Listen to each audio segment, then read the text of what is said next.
Did you ever see Haku in action in a bar fight? I'd always see it afterwards. I never saw any of the things he done. I'd always hear the stories. And by the way, he's a dear friend of mine. His wife is a dear friend of mine. His daughter that graduated from Florida State is a sweet friend of mine.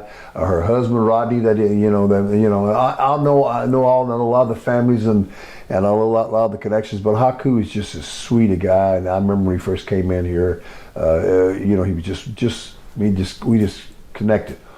Of course, him and Barbarian were cousins, right? Barb and Haku.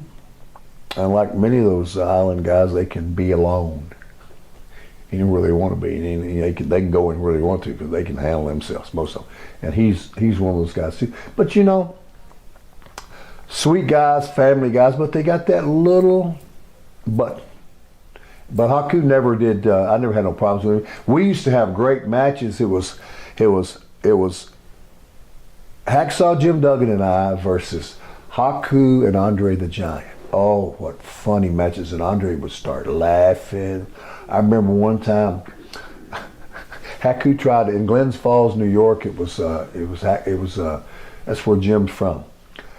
Haku tried to do a leapfrog over Haku.